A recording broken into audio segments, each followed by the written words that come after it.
Bismillahirrahmanirrahim. Alhamdulillah wassalatu wassalamu ala Rasulillah wa ala alihi washabihi wa mawala. Nah, kita panjatkan syukur pada Allah Subhanahu wa taala hari ini kita bisa berjumpa sahlan kepada kita yang mengikuti di kajian ini. Insya Allah di malam hari ini temuan pertama ya untuk pembahasan ilmu fikih. Untuk ilmu fikih ini kita sebagaimana yang sudah disampaikan menggunakan kitab Syai Fikih Sunnah ya Wataudi A'immah Madhahibil A'immah ya, jadi Syai Fikih Sunnah dan penjelasan madhab para imam, jadi bukan madhab arba ya, saya salah tulis, madhab A'immah. Ini karya Syekh Abu Malik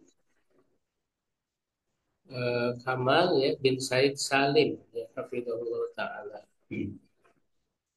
Insya Allah saya kira kitab ini cocok ya untuk kita jadikan panduan sebagaimana yang sudah pernah saya sampaikan dalam apa namanya tulisan ya ataupun pengumuman saya, eh, kriteria ya dari kitab ini ya, yaitu disusun secara sistematis ya layaknya kita kita fikih yang lain ya, dalam penyusunan babnya ya pembagian-pembagian gitu ya, sehingga ini menjadi khasnya ilmu fikih ya, funnya ilmu fikih gitu ya. Kemudian juga beliau membahas dalil-dalilnya, pandangan para ulama ya, dan kemudian juga memilih mana di antara pandangan ulama itu yang dianggap lebih kuat. Ya, walaupun tentu lebih kuat itu juga bisa berbeda ya antara satu ulama ataupun satu peneliti ya dengan peneliti yang lain. Jelas ya metodenya seperti itu. Jadi kenapa harus dipilihkan ya mana yang apa namanya dikuatkan ya supaya tidak bingung ya, karena apalagi yang belajar pemula supaya tidak bingung ya memilih pilihan fikih itu. Ya, walaupun tentu ini tidak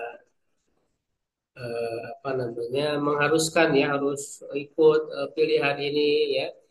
Nah, itu silakan saja ya para pembelajar, para peserta bisa untuk memilihnya, mengikutinya ataupun misalnya memiliki pilihan lain ya dengan pertimbangan yang lain. Ya, yang jelas di sini kita ingin belajar ya bagaimana apa namanya memahami dulu permasalahan-permasalahan fikihnya dari seperti apa, sehingga pilihan kita itu berdasarkan ilmu ya, walaupun tentu ilmu itu bertingkat-tingkat ya, berbeda-beda gitu. Itulah pentingnya kita belajar fikih. Nah, kita bahas di kesempatan kali ini pengantar ya ilmu fikih sebagaimana yang eh, ditulis ya oleh penulis kitab ini dalam mukadimahnya ya, saya kira ini sangat penting.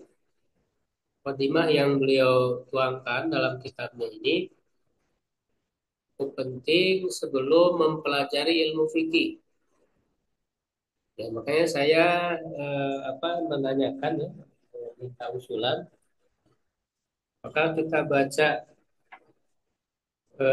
secara lengkap ya teks-teksnya, tapi ini ya cukup panjang sih ya, ataukah dibahas poin ringkas. Cuman ternyata lebih banyak yang mengusulkannya dibaca ya secara lengkap, walaupun tentu pembacaannya tidak per kata ya, Bisa jadi per kalimat atau bahkan untuk paragraf. Nah, itu setelah dibaca langsung kita bahas intisarinya. Ya, karena kalau kita terjemahkan kata per kata ya itu lama ya. Karena intinya kan ini pengantar ya, baru pengantar belum masuk ke ilmu fikihnya. Karena nanti khawatirnya kita malah lama di pengantar ya, nggak nyampe-nyampe gitu ya. Padahal kitab ini cukup panjang dan ini cukup ya untuk membuat kita paham terhadap ilmu fikih dalam berbagai babnya. Ya. Nah, ini ada berapa? Ada 4 jilid dengan ada satu tambahan. Jadi semuanya 5 jilid. Jadi lebih bagus para peserta itu punya kitabnya ya, supaya bisa lihat langsung kitabnya ada faedah-faedah yang bisa ditulis langsung. Ya. Mudah-mudahan para peserta bisa rutin semua ya kita sama-sama belajar. Nanti juga bisa kita kasih kesempatan untuk tanya jawab ya, diskusi baik secara langsung berbicara ya ataupun misalnya melalui chat ya atau kalau tidak sempat dalam pertemuan Zoom bisa kita bahas di grup WA ya insyaallah. Mudah-mudahan Allah memberikan kemudahan kepada kita semua. Baik, kita langsung lihat ya masuk ke dalam kitabnya. Mukadimah ya. Sedang aja jeung sadatin tuh lagi. Ngeunaheun. Karena Memang tapi sok tunu sih. ini hujannya lumayan agak ini berisik. Bentar saya ini dulu. Berpindah dulu ya.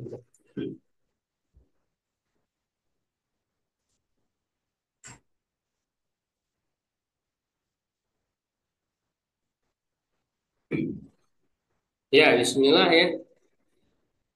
Barangkali ada yang mau baca, diharapkan yang sudah lancar baca. Ada yang mau baca nggak per paragraf ini? Izin Ustaz, boleh baca? Assalamualaikum Ustaz. Siap? Ya Ustaz, Suaranya agak kurang dengar. kurang jelas Ustaz. Ya, saya baca namanya. Muqaddimatul Mu'allifi ya, pengantar tulis. Ini biasa adalah dulu ya, tidak perlu kita jelaskan. Mu'allif rahimahullah ta'ala, hafidhahullah ta'ala. Alhamdulillahi ala ala'i wa asyhadu an la ilaha illallah wa annahu la syarika lah fi ardihi wa sama'i. Tidak ada kuasa Allah semata, tidak ada sekutu baginya di buminya dan di langitnya. Asyhadu anna timu anbiya'i. Ya, aku bersaksi bahwa Nabi Muhammad adalah hambanya dan rasulnya, penutup para nabinya. Nabihi sholatan daimatan ila yaumi liqa'ihi wa sallam tasliman katsir.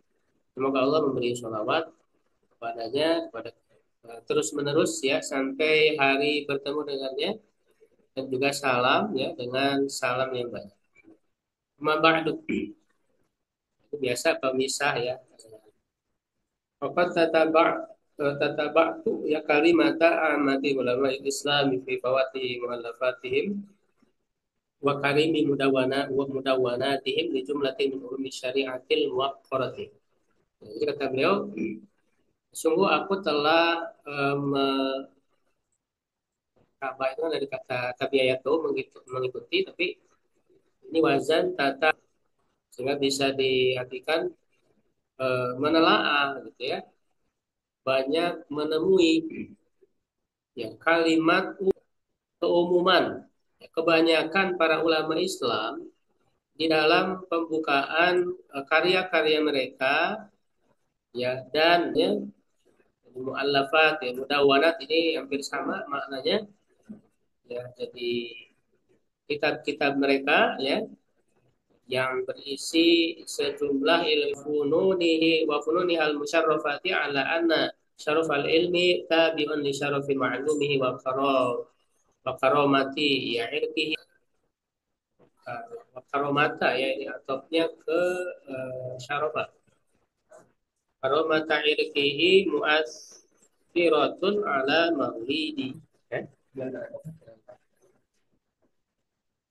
Ya, jadi kata beliau Jadi dan fun-funnya yang mulia ya, bahwa kemuliaan suatu ilmu itu mengikuti kemuliaan diketahui dari ilmu tersebut ya, dan mulianya asal usulnya ya fihi itu berpengaruh kepada yang dilahirkannya ya. Jadi itu ilmu ya pasti akan menyebutkan keutamaan ilmu tersebut ya. Bahkan seringkali mereka mengatakan, kita membahas ilmu Al-Quran ya, ilmu Al-Quran paling mulia ya, ilmu hadis ya, karena secara umum ilmu syariat mulia ya, karena memang yang dibahasnya semuanya adalah mulia. Quran yang dibahas adalah firman Allah yang paling mulia. Hadis yang dibahas adalah sabda Rasul. Ya, akidah yang dibahas ini adalah Islam. Semuanya memiliki keutamaan. Nah, begitu juga ilmu fikih. Karena yang dibahas itu apa ilmu fikih itu? Qara'i ittifaqu kalimatihim ala anna min asyrafi wal ulumi jami'an. Dan tatabu ya, penelaahan wal istiqra dan pengamatan. Ya, istiqra ini pengamatan secara menyeluruh ya. Kesepakatan kalimat mereka bahwa ana min asrafil ulumi jam'an wa a'dhamiha ya, itu atopnya ke min wa a'dhamiha khairan wa naf'an, dan yang paling besar kebaikan dan manfaatnya ilmu ahkamikum, perbuatan hamba, al mustahiratu, apa al mustahiru adoma karena mudhofilahnya dibuang, yang dikenal setelah itu ya. Jadi maksudnya di masa berikutnya bismil fiqhil Islam ya, karena di zaman Rasul, zaman sahabat tuh belum dikenal ya menjadi satu disiplin ilmu, karena belum ada tadwin ya, belum ada kodifikasi keilmuan ya. Kodifikasi keilmuan itu kan baru di zaman tabiut tabiin, zaman tabiin saja belum satu disiplin ilmu ya yang dikodifikasi di masa berikutnya. Fikih di zaman Nabi ya, zaman para sahabat, termasuk ada dalam hadis-hadis ya yang akan disebutkan berikutnya. Nanti pemahaman terhadap agama ya secara umum, baik akidah, paham terhadap ilmu agama. Nah, dia menjadi khusus itu di masa berikutnya ketika sudah dilakukan kodifikasi keilmuan. Ya, menjadi satu fan atau menjadi satu sinaa. Ya, makanya ketika dia sudah menjadi satu sinaa, memiliki istilah sendiri. Ya, karena kalau secara bahasa kan fikih itu al-fahmu ya, paham. Ya, baik paham secara mutlak ataupun ada ulama lain tidak hanya paham, tetapi apa namanya Ishaq Asyirazi ya mendefinisikan fikih itu secara bahasa fahmul asya'i daqiq, memahami perkara secara mendalam. Fahmu apa? Qardil mutakallimi min kalami, memahami maksud orang yang berbicara ya dari pembicaraan. Apa? Ma afqahu ya, layak pahuna itu ada di dalam. Nah, di sini ada hadis Nabi ya, al-masmulu fi umumi qauli Nabi sallallahu, yang tercakup di khairan yufaqihu fiddin. Ya, siapa yang Allah kehendaki kebaikan kepadanya, Allah akan memahamkannya dalam agama, mencakup secara keseluruhan. Faqad hassa bid-da'wati bil fiqhi fiddin. Sungguh Nabi telah menghususkan mendoakan ya dengan fakih di dalam agama, paham dalam agama. Robi baiti nubuwah, yang dididik ya di itu Abdullah bin Abbas radhiyallahu anhu ma fi qouli sallallahu alaihi wasallam. Itu doa Nabi kepada Ibnu Abbas ya ketika tentu masih kecil ya, wafat ya usianya baru 13 tahun. Ketika Rasul akan wudhu, nah itu Ibnu Abbas secara sadar ya, apa namanya, dengan sendirinya ya tanpa disuruh dia menyediakan air. Ketika itulah Rasul mendoakannya, Allahumma faqihu fiddin wa 'allimhu ta'wil. Ya Allah, pahamkan dia dalam agama dan ajarkan dia takwil ya. Takwil itu namanya tafsir. Ya, maknanya dua. Yang pertama tafsir, yang kedua al-haqiqah. Ya, allati ya'ulu ilaiha ya asyai ya. Hakikat yang kembali ke dalam nas ya istilah takwil itu untuk makna yang dipahami atau yang menjadi istilah di masa berikutnya atau yang menjadi istilah yang artinya memalingkan dari makna yang kuat kepada makna lemah. Itu kan makna istilahi, bukan makna lugawi ataupun syar'i ya yang digunakan di dalam nas. Jadi tidak sesuai kandungannya ya gitu. Nah, ini Fasara wi barokati doai Nabi sallallahu alaihi wasallam doa Rasulullah turjumanul turjumana ya. Jadi hoba kan isim soronya mana? Isim soronya domir ya dia ya kembali ke Ibnu Abbas. Ibnu Abbas itu menjadi dengan keberkahan doa Nabi sallallahu alaihi wasallam turjumanal soro. Penerjemah ini maksudnya penafsir. Jadi dia yang paling paham seisi Al-Quran. Maksud dari Al-Quran itu yang disebut dengan terjemahan Al-Quran. Jadi harus paham kan isinya. Ya. Ya, makanya ini doa Nabi ini dikabulkan oleh Allah. Doa Abbas menjadi ahli tafsir ya dalam atau habro ya dibaca kata habron. Itu adalah alim, orang yang berilmu, ulama ya, ulama umat ini. Wa bahru alladzi la yanda pernah kering. Begitu ya. Jadi itu barokah doa Nabi sallallahu alaihi wasallam. Nah, jadi di situ ada apa namanya fikih tadi itu ya, istilah miwasyarafuhu tajillu anil wasfi wal ihatati. Kemuliaan ilmu atau kebesaran, ya, keagungan dan kemuliaan ilmu ini lebih mulia apa namanya dari disifati dan dikuasai. Jadi maksudnya kalaupun kita mau menjelaskan panjang lebar ya cukup. Jadi lebih mulia dari yang dijelaskan. Zalika annaha ahkamun tuyasirul muslima wa tulazimuhu fi umumi masalah wa bayna ibadihi. Hal itu karena ya ilmu fikih itu ya adalah hukum-hukum seorang muslim ya dan selalu menyertainya ya dalam keumuman cara hidupnya. Ada antara dia dengan Robnya, jadi hubungan dia dengan Allah dan pada hubungan dia dengan hamba-hamba yang lain. Karena setiap muslim dia harus mengetahui hukum-hukum dari perbuatannya, tidak terlepas dari hukum Allah. Ya, dengan 5 hukum taklif itu, ya apakah wajib, sunnah yang dilakukan oleh manusia tidak keluar dari hukum itu, terutama orang muslim terikat dengan hukum itu. Ya, makanya Allah mengatakan di dalam Al-Quran apa ayatnya? Ayahsabul insanu an yutroka sudah. Ya, apakah manusia mengira ya tanpa ada pertanggungjawaban termasuk juga maknanya tanpa ada hukum yang mengikatnya, tanpa ada larangan, tanpa ada ini melainkan ada hukum Allah yang mengikatnya. Ya, makanya hukum Allah itu dalam semua hal ada hukum Allah. Tidak bisa orang terlepas dari hukum untuk mengetahui hukum Allah yang mengikat diri. Kan bahwa ilmu fikih ini nanti ada kaitannya antara hubungan ya dengan Allah dan hubungan dengan secara horizontal. Wa fabiha yashuddu hablul ittisali bi ibadati rabbih. Dan dengannya dengan ilmu fikih itu menjadi kuat tali hubungan ya dengan ibadah kepada Rabbnya. Fi alaniyatihi wasirrihi ya baik di saat terang-terangan ataupun dalam saat sembunyi-sembunyi.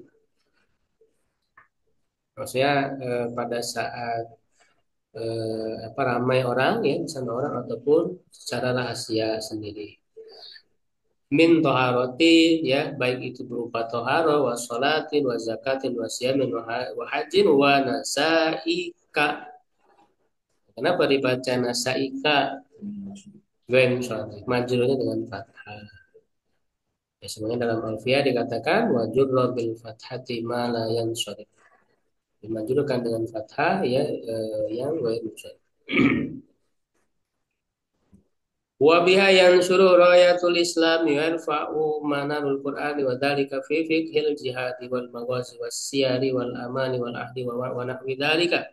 Dan dengan itu juga tersebarnya bendera Islam menjadi tinggi menara Al-Quran, dan itu dalam fikih jihad, peperangan, ya ekspedisi, ya siar, perjalanan, tapi perjalanan dalam rangka jihad, dalam rangka dakwah, bukan cuma jalan-jalan, ya piknik, ya dalam keamanan, dalam perjanjian dan yang semacamnya.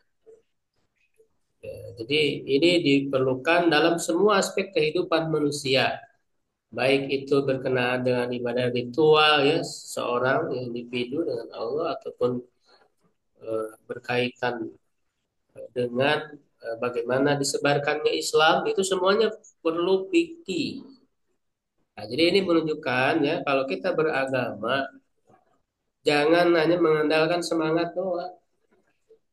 Ya baru hijrah semangat. Tidak cukup ya, karena kalau orang hanya mengandalkan semangat ya menggebu-gebu, akhirnya nanti banyak terjatuh kepada kekeliruan. Ya, karena Islam ini perlu belajar, ya, perlu memahami ilmunya, jangan tergesa-gesa. Hanya ayat yang pertama turun itu Iqra, baca dulu, pelajari dulu.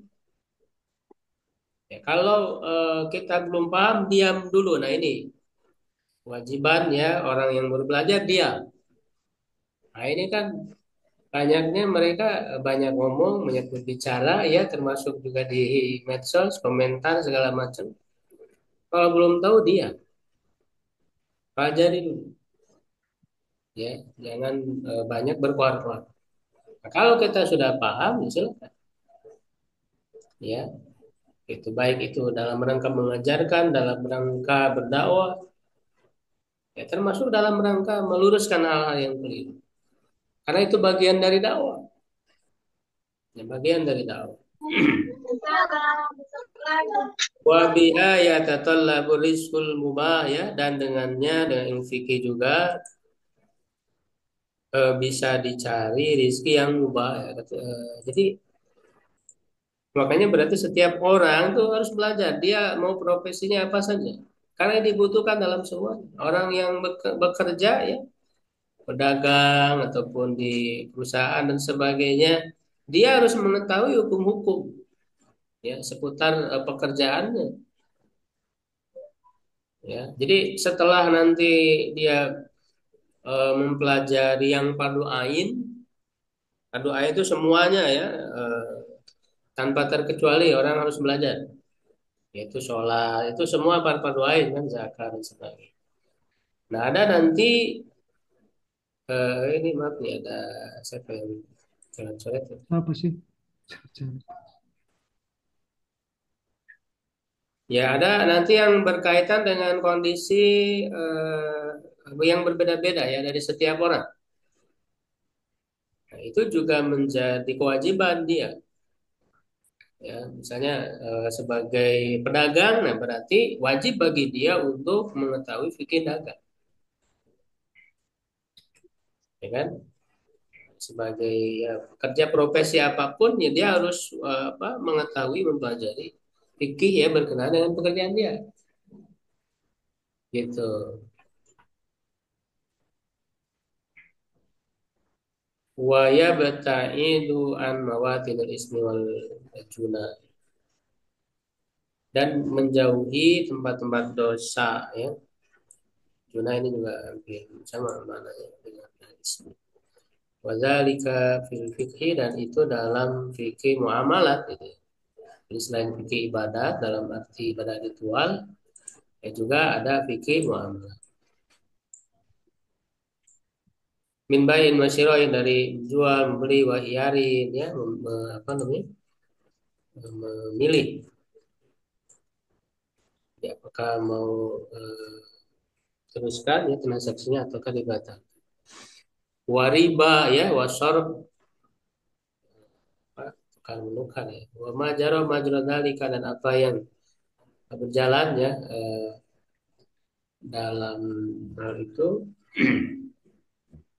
mimma yartabitu bi muamalatil khalqi al maliyati ya, yang berkaitan dengan muamalah manusia yang berupa harta di ba'dihim ma'a ba'din, di sebagian mereka dengan yang lain.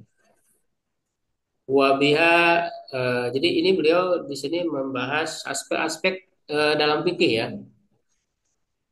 Wabiha yujra amwalu fi wadai fiha syariati, dan dengannya juga ya dijalankan atau berlaku ya harta-harta pada fungsi-fungsinya secara syariat, min wakfin ya, berupa wakaf, wa wasiatin, wasiat, wa nahwihima, dan yang semacamnya min akami tasarrufatil maliyati, dari hukum-hukum transaksi harta.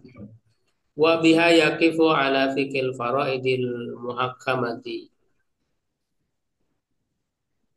Ya, dan dengannya juga dia bisa mengetahui ya fikih faraid ya yang muhkamah ya, yang sangat mapan.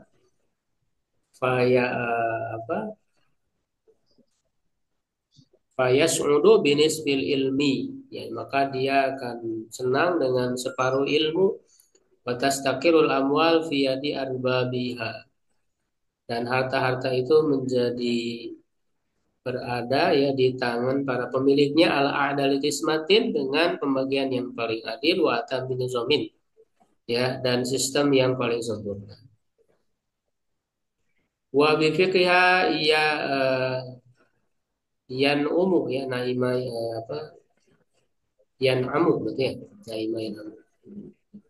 Nah, dengan fikih ya memahami syariat itu juga menjadi nikmat ya, menjadi tenang ya bil hayati zaujiyati syar'iyyati, dengan kehidupan pasangan ya secara syariat, wa ma yalaku biha minal ahkami ya, dan yang menyertainya ya dari hukum-hukum, wa ma ta'allaqu biha, dan yang berkaitan dengan min talaqin wa nahwihi, dari tolak dan yang lain dan yang semisal.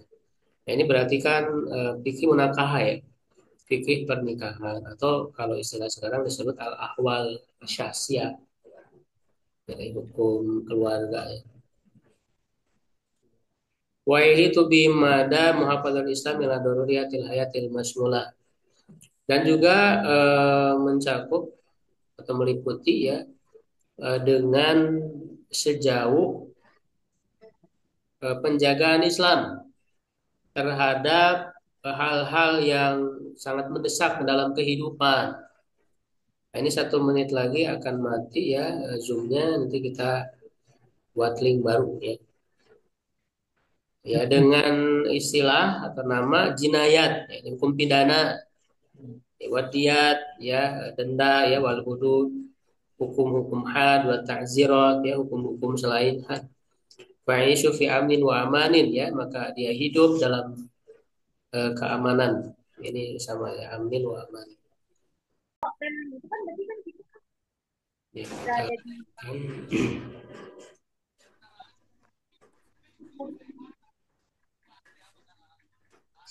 tadi sampai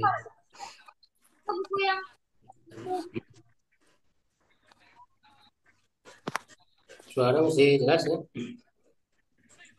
Jelas, Ustaz. Jelas, Ustaz. Jelas ya? Ya, tadi hukum pidana ya terakhir.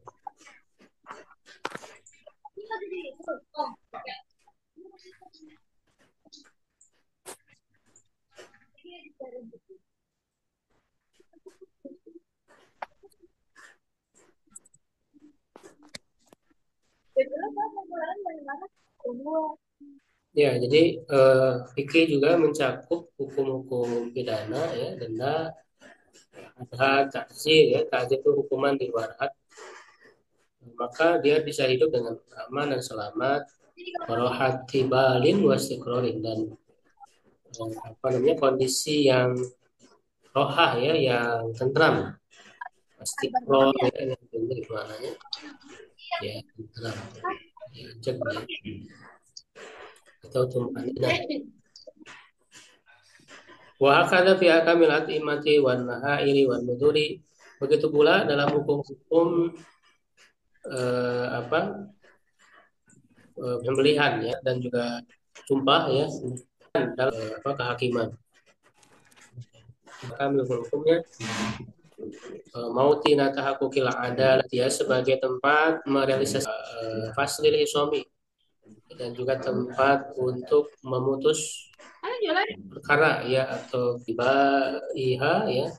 Nah, maka hak itu bisa di bagiannya pada pemilik haknya selamat dilari ya dan atau hak-hak yang dirampas ya bisa dikembalikan kepada pemiliknya itu berarti kodok ya atau kehakiman itu. Wali jalai hadihi ni'ami kenikmatan ini ya, kenikmatan berbagai aspek ini fikir Islami. Para ulama berlomba ya dalam menulis kaidah ya maka mereka membuat kaidah-kaidah wasalul usula ya dan mengasaskan ya pokok-pokoknya wastan istinbat menyimpulkan beribu-ribu karya ya minal furu'i fi alafil mujalladat ya pada beribu-ribu jilid ya, jadi karya ulama ya yang ditulis dalam bidang ilmu fikih ini karena memang ini adalah nikmat Allah yang besar ya. Dan menunjukkan kesempurnaan syariat Islam. Ya, jadi syariat Islam itu muara mata air ya, seperti mata air yang mengalir. Makanya kan syariat air mawaridul ma. Jadi bagaikan tempat air, mata air dia mengalirkan ya air itu, berikan kesejukan, kesegaran permasalahan manusia ya, itu sehingga bisa digali gitu ya dari mutiara yang sangat luas ini digali ya sehingga dengan itu tidak akan pernah habis ya ditulis zaman ya karena luasnya ilmu syariat ini itu kan ahli fikih membutuhkan para ulama karena menghadapi permasalahan-permasalahan kita mempelajari fikih madhab ya apalagi banyak hal yang sudah tidak relevan di zaman ini. Ya, karena kan fikih yang dihasil atau sangat erat dengan kondisi zaman, ya dengan ruang dan waktu.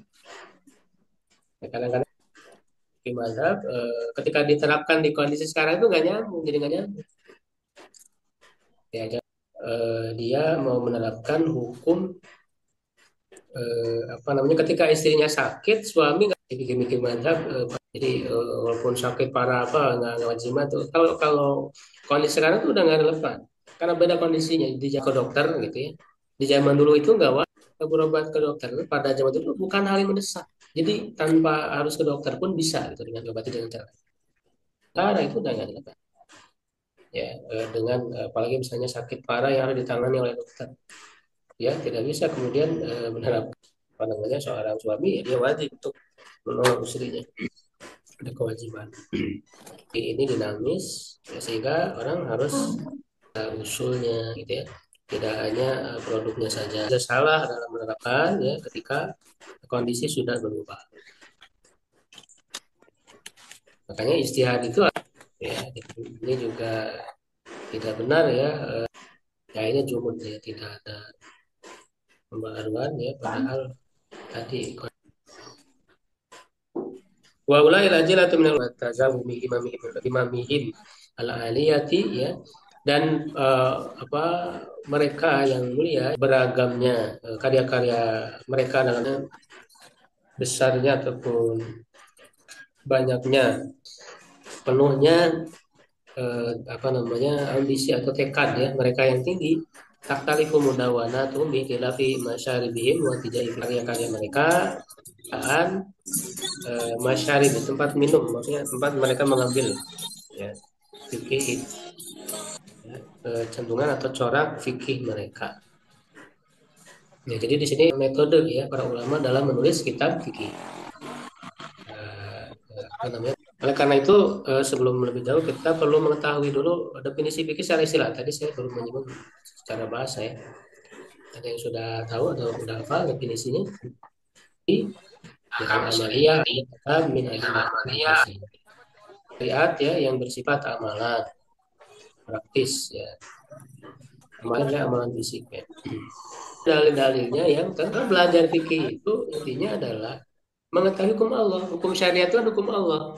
Tertuang di dalam Al-Quran dan Sunnah. Amalan yang dihasilkan dari dalil-dalil yang terperinci. Nah, jadi nggak usah apa namanya terlalu meributkan ya ataupun tarjih misalnya di antara terlalu mempertentangkan ya memperdebatkan itu nggak penting. Orang yang suka memperdebatkan itu dia sudah terjun mulai belajar ilmu fikih itu adalah intinya mengetahui hukum Allah. Hukum Allah itu tadi dipahami dari Quran dan Sunnah. Mau melalui satu mazhab ini atau ulama lain yang sudah kemudian meneliti ya dari mazhab-mazhab yang ada ya lalu memberikan kesimpulan lakukan apa namanya intinya tadi memahami ya hukum Allah dan juga berusaha memahami dalil para ulama yang mereka adalah yang takut kepada Allah nama ya Allah bin ibadi ulama tidak mungkin ya ataupun tidak menyengaja tidak mungkin dan tidak menyengaja berbicara tanpa ilmu yang mengumpulkan suatu hukum tanpa ada dasar dalil itu nggak mungkin karena berbicara telah syirik ya ketika disebut dalam ayat ya antu syiriku dalam ayat jadi syirik yang menyekutukan Allah dan kalian berbicara atas nama Allah tanpa ilmu sama ulama yang mereka punya rasa takut kepada Allah tidak mungkin mereka menyimpulkan suatu hukum fikih tanpa dasar secara apa namanya secara sengaja ya kalau tidak sengaja misalnya mereka anggap hadis ini sahih padahal dhaif nah itu manusiawi ya karena para ulama tidak masuk ya dan itu juga dikoreksi oleh ulama lain bukan oleh kita kadang-kadang kan ya kita juga dari ulama juga jadi jangan membatasi ya hanya satu ulama satu mazhab ulama ini banyak dan justru dengan ada banyaknya para ulama ya, dari mulai sejak sahabat tabiin itu adalah rahmat dari Allah bagi kita yang untuk belajar yang kita anggap lebih kuat ya apa namanya yang kita anggap lebih meyakinkan lebih menenteramkan hati kita gitu. Nah itu ya nah, jadi belajar fikih juga berdasarkan definisi tadi selain mengetahui hukum-hukum juga kita harus berusaha memahami dalilnya makanya di kitab ini udah dituangkan tadi ya karena itu hakikat ilmu fikih jadi kalau apa namanya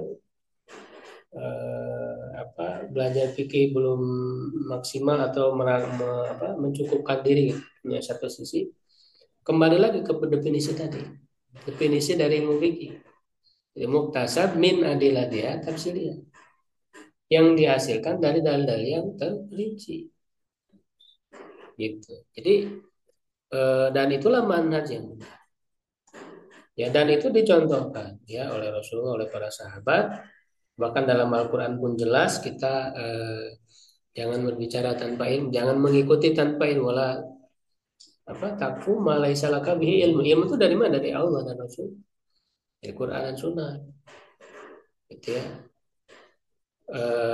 apa juga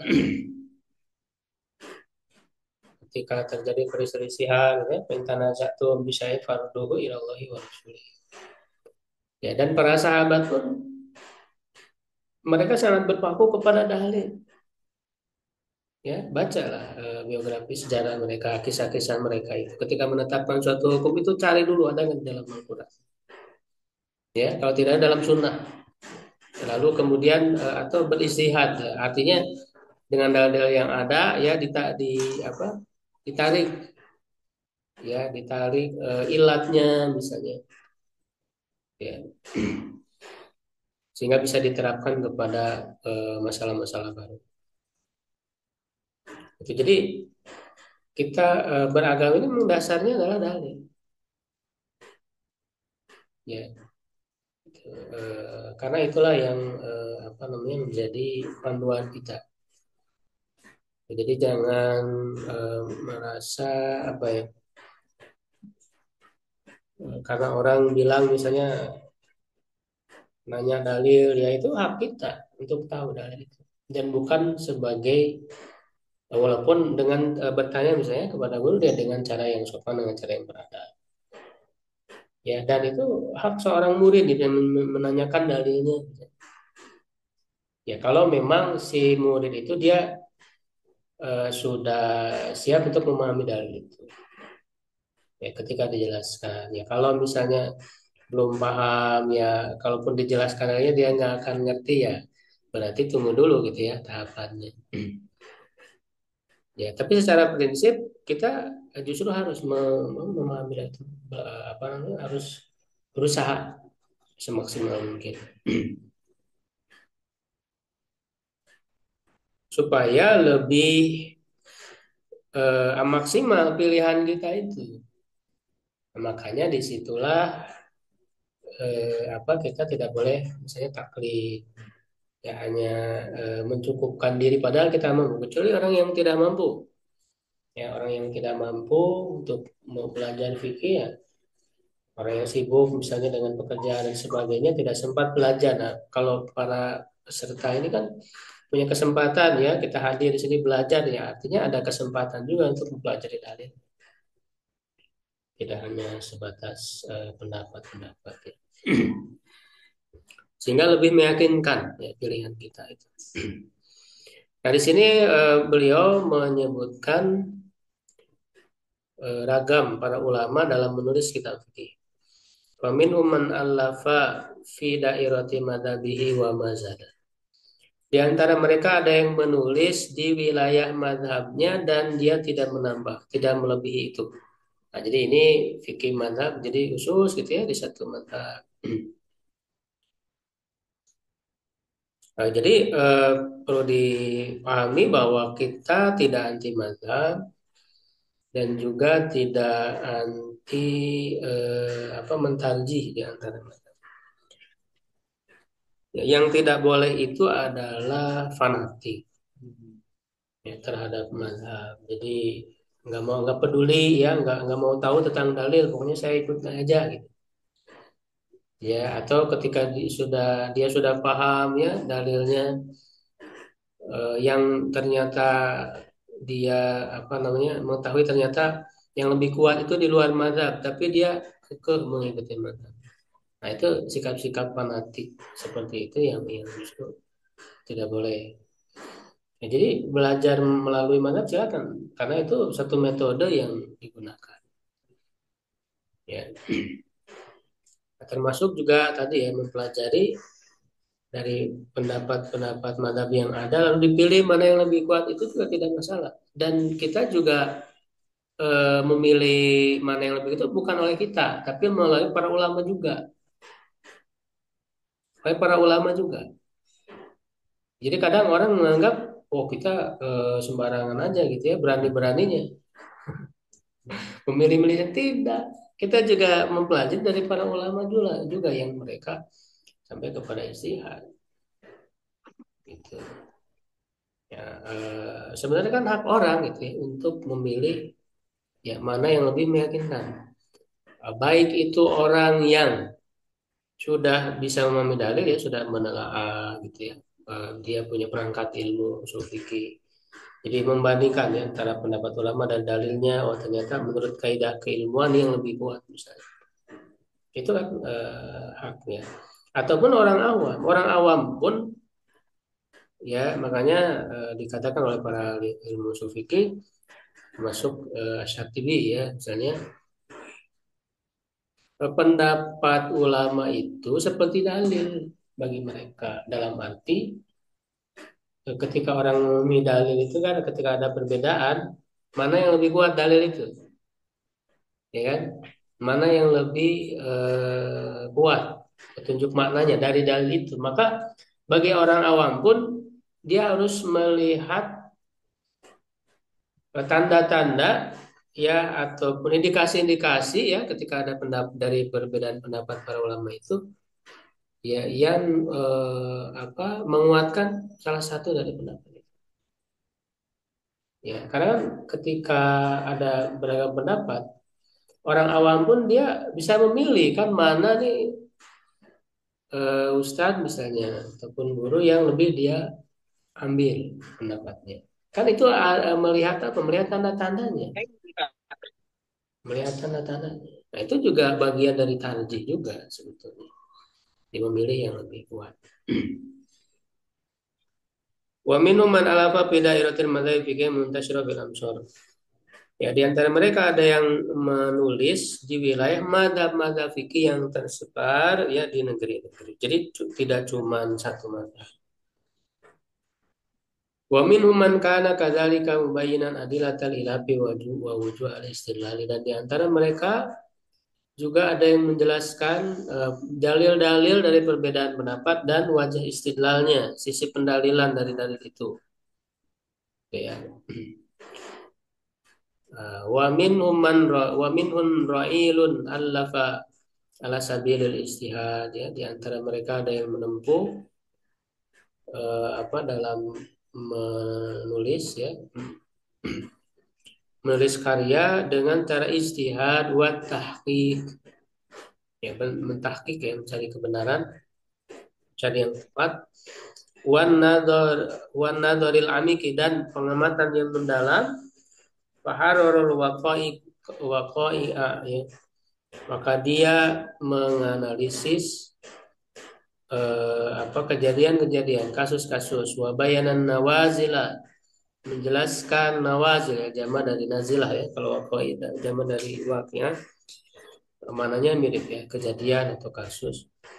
Wasaqalaha sunufal adillati, dan dia mengemukakan untuknya beragam dalil-dalil min miskatin nubuwati, ya, dari miskat nubuah, tempat lampu, ya, tempat cahaya Nabi, ya, maksudnya sumber, ya, Nabi. Dalil itu sairon ma'sunan haitsu syarat roka ibuha, ya, dia berjalan bersama sunnah kemanapun penumpangnya membawanya, ya, jadi tidak terpaku. Nah, di sini yang akhir ini tidak terpaku ke satu mazhab, ya, sekelompok ulama atau bahkan satu ulama, ya, tapi berpakunya itu kemana ini sunnah-sunnah ini, dalil-dalil ini membawa, ya, ya, lebih kuat di dalam membawa, itu yang diikuti, sehingga nanti ternyata yang lebih kuat ini sesuai dengan mazhab ini, ya, sesuai dengan mazhab ini, jadi tidak terpaku di satu mazhab. Mutajihan ma'ahai sukanat madharibuha, ya, dia mengarah bersamanya kemanapun orang yang mudharibuha, ya, yang mengusahakannya. Fa'araju bidzalika linasi ilman jaman, ya, maka mereka mengeluarkan dengan itu untuk manusia ilmu yang banyak, wa fikron khosban jarian ala asadil qawaidi wa arsyadiha, dan pemikiran yang subur, ya, yang berjalan di atas kaidah-kaidah yang paling bagus, ya, dan paling memberi petunjuk. Gitu, ya. Nah, jadi beliau di sini berusaha mengamati, ya, secara lebih luas, ya, tentang kitab-kitab fikih yang ditulis oleh para ulama itu beragam. Nah, jadi maka itulah pilihan metode orang belajar fikih melalui metode apa. Yang penting tadi, ya, ada tahapannya, ya, memahami hukum-hukumnya, kemudian juga berusaha memilih, karena tentu semuanya juga atas dasar dalil tadi, ya. Cuman dalil itu kenapa bisa berbeda? Simpulannya, pemahamannya, ya, karena perbedaan dalam memahami dalil itu, ya. Metode-metodenya, perangkat ilmu-ilmu alat dan sebagainya.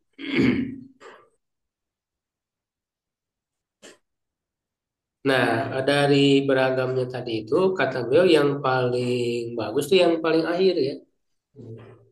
Jadi makanya ini, ya, kita juga sebetulnya membahas juga, ya, fikih mazhab kita bahas, ya, fikih memilih yang kuat dari madhab-madhab itu ya seperti yang kita bahas sekarang ya melalui kitab ini juga kita bahas. Sehingga menjadi lebih kaya. Wa hadza naw min al-fiqh wa aslan haddu ashabi Nabi sallallahu. Nah, fikih yang semacam ini ya dialah yang secara asal adalah yang dimiliki oleh sahabat Nabi. Al-qawlu ila tabi'in lahum bi ihsanin yang mereka sampaikan kepada para tabi'in.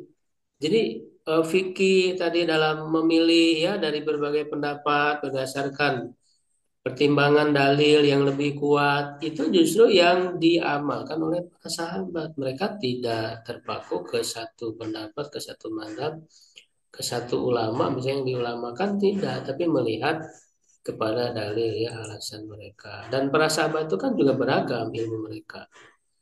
Bahkan tidak semuanya apa ahli ijtihad.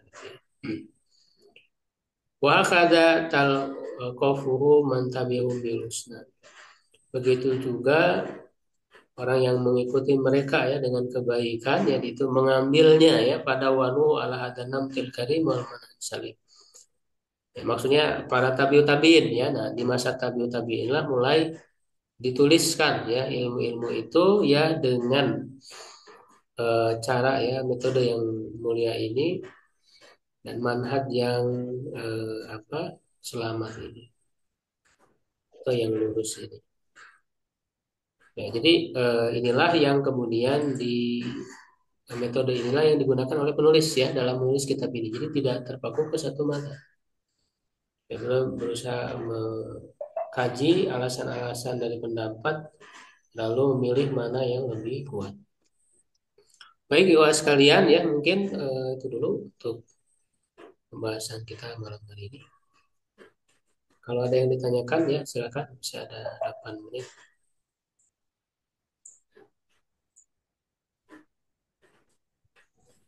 Hafal mau tanya yang itu pernah bertanya tentang boleh dibunuh terus ada dari Ustadz Gimana Pak? Kurang. itu mau apa tentang itu yang hewan yang boleh dibunuh padahal itu jarang dibunuh seperti kera waktu itu aku tanya di grup itu Kurang membahayakan jelas di Pak, saya kampung. belum menangkap. Halo, Di WA halo, aja mungkin nanti atau di Japri oke, bisa ditanya. oke, Kurang jelas Pak soalnya. Terus putus di chat aja ya. atau ditulis di chat juga boleh. Ya. Kalau ada yang ditanyakan. Assalamualaikum. Ya, salam. Boleh tanya Ustaz? Silakan. Nah, di halaman masih di awal tadi. Tuh.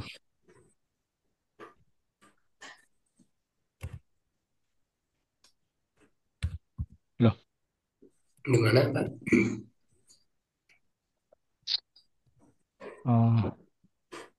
ya coba Ustaz tolong digeser ke atas Ustaz.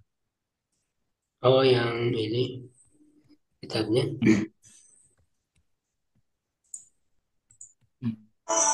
Oke, ada kalimat wayantashiru royatul islami. Oh iya. Sebarnya bendera Islam. Ini. Oh ya, wa biha yantashiru royatul islami wa yarfa'u manarul qur'ani wa dzalika fi fiqhil jihad. Uh, boleh Ustaz jelaskan kembali kaitannya dengan jihad dengan yantashiru royatul Islam dan manarul Quran atau yarfa'u manarul Quran Ustaz. Ya, ya. Jadi maksudnya tadi dengan ini kan salah satu aspek dari ilmu fikih kaitan dengan fikih jihad ya, peperangan ya.